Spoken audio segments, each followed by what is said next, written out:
Toofan the narco ഹണ്ടിന്റെ ഭാഗമായി കോഴിക്കോട് നടന്ന പരിശോധനയ്ക്കിടെ പ്രതികൾ വാഹനം ഉപേക്ഷിച്ച് രക്ഷപ്പെട്ടത് നന്മണ്ട സ്വദേശി അനന്തു, പുതിയാപ്പ സ്വദേശി കീർത്തന എന്നിവരാണ്. പ്രതികൾ സഞ്ചരിച്ച ഇന്നോവ കാറിൽ നിന്ന് 7 ഗ്രാം MDMA പിടികൂടിയിട്ടുണ്ട്. പ്രതികളെ ഇതുവരെ പിടികൂടാൻ കഴിഞ്ഞിട്ടില്ല. ഈ കോഴിക്കോട് നഗരത്തിലാണ് ഇങ്ങനെ ഒരു സംഭവം ഉണ്ടായിരിക്കുന്നത്. ഈ ലഹരി മാഫിയക്കെതിരെ ഓപ്പറേഷൻ തൂഫാൻ എന്നൊരു പദ്ധതിയുടെ ഭാഗമായി ഈ കോഴിക്കോട് നഗരത്തിൽ നടക്കാവ് പോലീസും അതുപോലെ ഡാൻസ് ഓഫ് സംഘവും ഇന്നൊരു പരിശോധന നടത്തിയിരുന്നു.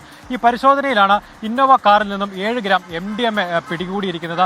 ഈ പരിശോധന സമയത്ത് ഈ കാറിലുണ്ടായിരുന്ന 2 പ്രതികൾ, ഒരു യുവതിയടക്കം 2 പേർ പോലീസിനെ കബളിപ്പിച്ച് രക്ഷപ്പെട്ടിട്ടുണ്ട്. ഈ കോഴിക്കോട് നന്മണ്ട സ്വദേശിയായ അനന്തു എന്ന ടോബിയും പുതിയാപ്പ സ്വദേശിയായ കീർത്തന എന്നിവരാണ് ഈ പോലീസിനെ വെട്ടിച്ച് കടന്നു കളഞ്ഞിരിക്കുന്നത്. ഈ അനന്തു മുൻപ് ഒരു ജീപ്പ് ഇടിച്ച ഒരു യുവതിയെ കൊലപ്പെടുത്താൻ ശ്രമിച്ച കേസിലെ ഒരു പ്രതിയാണ്.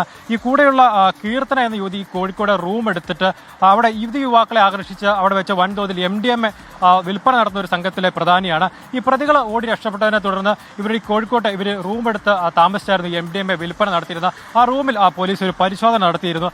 ഈ പരിശോധനയിൽ ഇലക്ട്രോണിക്സ് ത്രാസ്, 3 മൊബൈൽ ഫോണുകൾ, അതുപോലെ ഈ ലഹരി വിൽപ്പനയുടെ ലഭിച്ച 85,100 രൂപ എന്നിവ പോലീസ് കണ്ടെടുത്തിട്ടുണ്ട്. ഈ കുറച്ച് നാളായി ഈ 2 പ്രതികളെ കുറിച്ച് ഈ പോലീസിന് ഒരു വിവരം ലഭിച്ചിരുന്നു. അതിനെ തുടർന്ന് പോലീസ് പരിശോധന ശക്തമാക്കിയിരിക്കുകയായിരുന്നു. അതിനിടയിലാണ് ഇന്ന് ഈ പരിശോധനയിൽ ഈ പ്രതികൾ രക്ഷപ്പെട്ടിരിക്കുന്നത്. ഏതായാലും വരും ദിവസങ്ങളിലും അതുപോലെ സമയത്തും ഈ പ്രതികളെ കണ്ടെത്താൻ കഴിയുമെന്നാണ് പോലീസ് പ്രതീക്ഷിക്കുന്നത്. ഡിൽന.